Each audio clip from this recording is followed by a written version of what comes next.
Bismillahirrahmanirrahim. Assalamualaikum warahmatullahi wabarakatuh. Alhamdulillahi rabbil alamin alladzi karrama as-saimin wa ja'alahum minal muttaqin insyaallah. Wassalatu wassalamu ala rasulillahi alladzi ursila rahmatan lil alamin wa ala alihi wa sahbihi wa dhurriyyatihi wa ummatihi ila yaumiddin. Amma ba'd.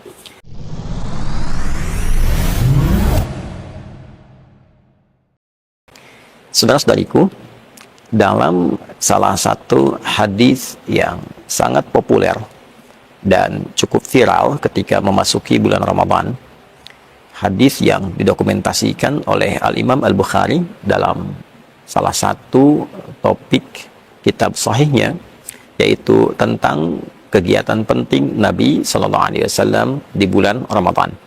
Didapati di nomor hadis 3220, diriwayatkan oleh sahabat mulia sekaligus keluarga terdekat Nabi SAW, yaitu Abdullah bin Abbas radhiyallahu ta'ala anhuma. Diriwayatkan, disampaikan oleh beliau bahwa qala kana Nabi sallallahu alaihi wasallam, adalah Nabi sallallahu alaihi wasallam ajwadan nas, orang yang paling baik, orang yang paling ramah, paling dermawan.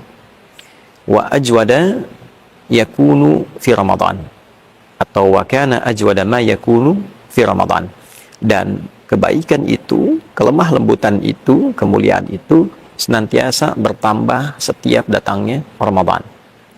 Hina yalqahu Jibril alaihi salam fi kulli lailatin min Ramadan, atau kama qala, khususnya ketika Jibril alaihi salam mendatangi beliau di setiap malam-malam Ramadan. Jadi ada keterangan yang sangat menarik di sini. Yang pertama, hadis ini diawali menggambarkan tentang kemuliaan sifat Nabi SAW, yang diantara sekian sifat mulia itu adalah kelemah lembutan, kebaikan, dan kedermawanan beliau. Kemudian yang kedua, sifat-sifat tadi yang digambarkan itu senantiasa bertambah di bulan Ramadan, terkhusus ketika malaikat Jibril alaihissalam mendatangi beliau di setiap malam Ramadan, fayudarisuhul Quran. Nah, untuk mengajarkan satu agenda penting, yaitu mengajarkan Al-Quran. Ada beragam pandangan yang disampaikan oleh para ulama terkait dengan agenda penting ini. Yang pertama, kesepakatan di antara para ulama bahwa hadis ini memberikan penjelas yang sangat kuat akan keistimewaan interaksi dengan Al-Quran sebagai agenda terpenting di bulan Ramadan. Mengingat Allah Subhanahu wa ta'ala melekatkan kemuliaan Ramadan dengan turunnya Al-Quran. Di Quran surah kedua misalnya, Al-Baqarah di ayat 185. Syahrul Ramadan alladzi unzila fihil Quran. Di bulan Ramadan yang diperintahkan kita menunaikan puasa itu ialah bulan saat Al-Quran diturunkan di waktu Ramadan itu. Ayat dan hadis ini memberikan penegas menurut pandangan para ulama tentang agenda penting yang terkait dengan Ramadan, yaitu kegiatan berinteraksi dengan Al-Quran.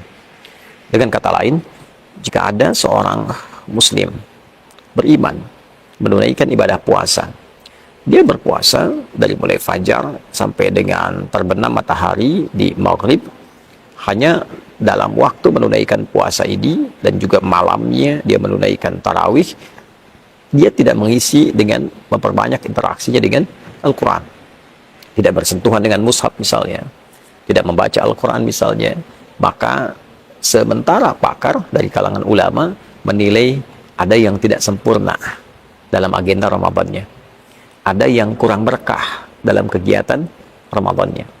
Untuk itu, sebagian menilai bahwa akan sangat baik bagi seorang muslim itu menjadikan interaksi dengan Al-Quran sebagai bagian pokok dari kegiatan Ramadannya. Karena Nabi SAW, bahkan beliau itu diriwayatkan dalam satu hadis yang sangat kuat, termasuk yang disampaikan tadi, menghatamkan Al-Quran setidaknya setiap satu periode Ramadan. Bahkan di akhir sebelum beliau wafat sallallahu alaihi wasallam, beliau menghatamkan Al-Quran sampai dengan 2 kali.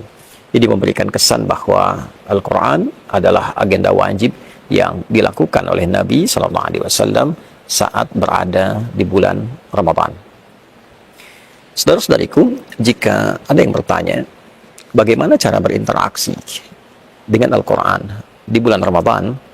Karena redaksi yang ditampilkan dalam hadis tadi adalah yudarisul Quran, mengajarkan Al-Quran. Bisa mengajarkan bacaan, mengecek bacaan, melafadzkan ayat, bisa juga memberikan pemahaman atas makna, dirasah berarti mempelajari, mengkaji, memahami. Bisa juga menghafal bagi orang yang ingin menghafalkan dia. Maka bila kita gabungkan ketiganya, kita dapati bacaan yang tidak disertakan dengan pemahaman, yaitu qiraah secara umumnya.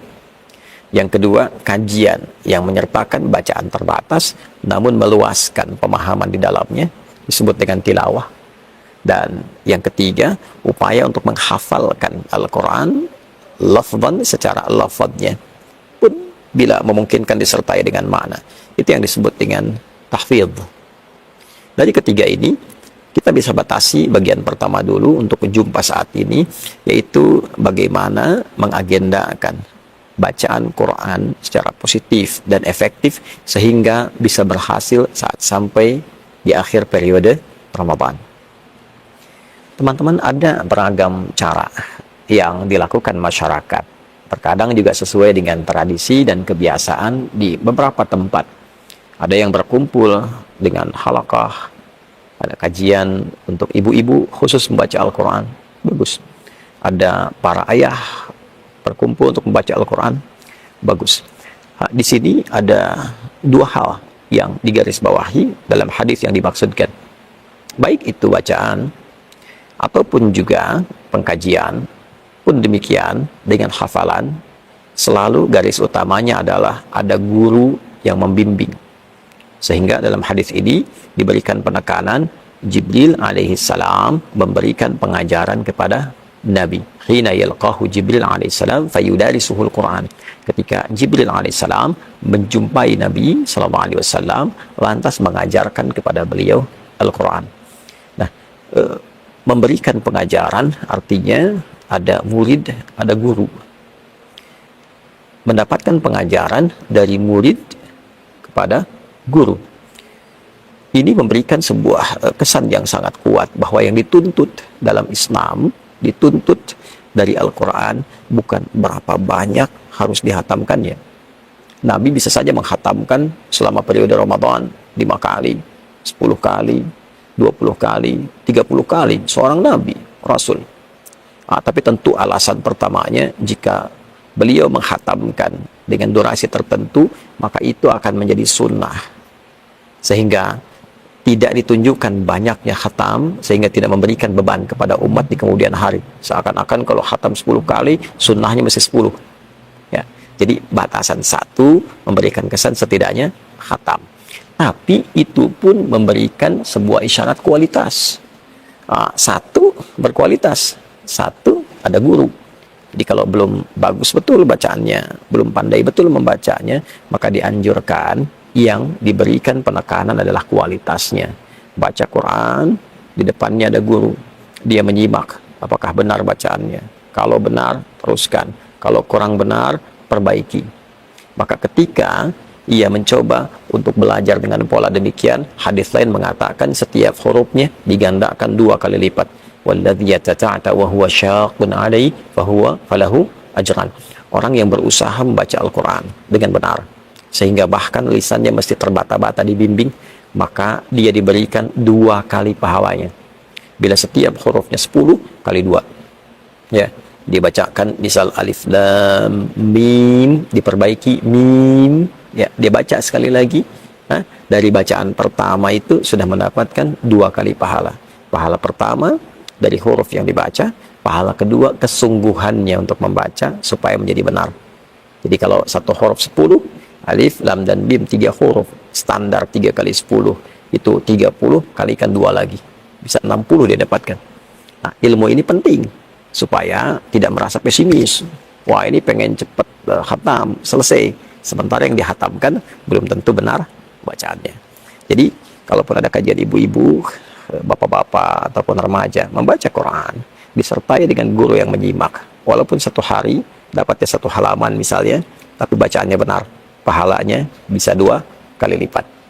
Nah, jadi ini bagian pertama. Yang dituntut adalah benarnya bacaan, sehingga benar dilafadzkan, ya, benar dihadirkan, dan benar ketika ditampilkan dalam ibadah-ibadah yang lain, semacam sholat khususnya. Jadi bagian yang pertama, adanya guru dengan murid. Yang kedua, jika memang bacaan sudah baik, dipastikan sudah benar, sudah pernah disetorkan kepada guru untuk disimak, dari Al-Fatihah sampai An-Nas, itu bagus bacaannya secara tajwid, bukan hanya madnya, wakaf ibtidanya, ya, tapi juga sampai kepada gharib muskilahnya, hal-hal yang tidak umum untuk dibacakan. Ada yang biasanya alaihi, satu tempat dibaca alaihu, kapan ana dibaca pendek, kapan ana dibaca panjang, ya, kapan misalnya kita baca i, kapan dibaca e, seperti bismillahi majriha.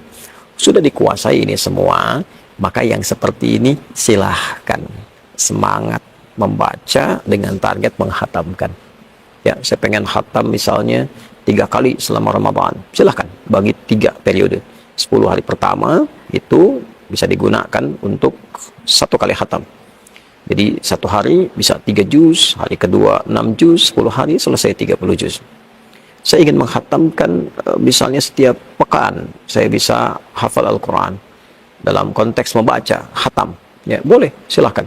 Bisa dibagi misalnya dari Sabtu ketemu Kamis 6 hari, per harinya bisa 5 juz, 5 kali 6 30. Jumat diisi untuk berdoa, sehingga periode Ramadan setidaknya bisa khatam sebanyak 4 kali, demikian seterusnya, ya.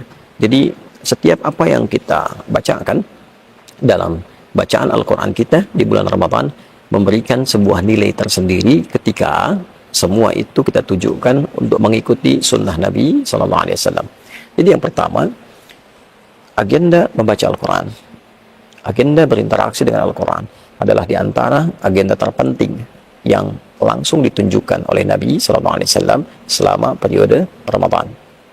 Kedua, catatan pentingnya, membaca Al-Quran bukan sekedar bagaimana kita menyelesaikan bacaan, tapi lebih ditekankan bagaimana bacaan itu memiliki kualitas yang baik. Dipastikan bacaan kita benar. Bila belum mampu membaca dengan baik, maka yang terbaik hadirkan guru untuk membimbing, dan tidak perlu merasa sungkan, karena hadis yang ditampilkan pun Nabi dibimbing oleh malaikat Jibril alaihissalam.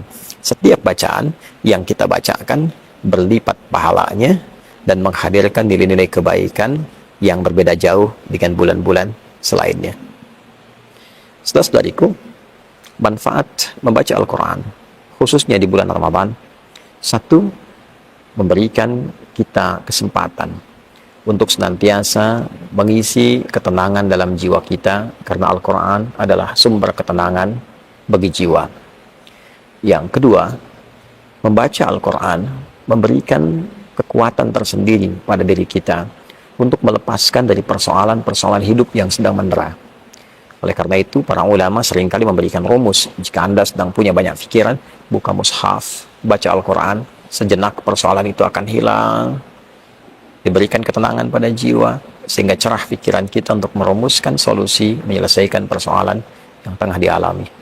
Dan yang ketiga, membaca Al-Quran di bulan Ramadan dengan niat mengikuti sunnah Nabi SAW, mengumpulkan potensi banyak pahala yang menutupi dosa-dosa yang pernah kita lakukan.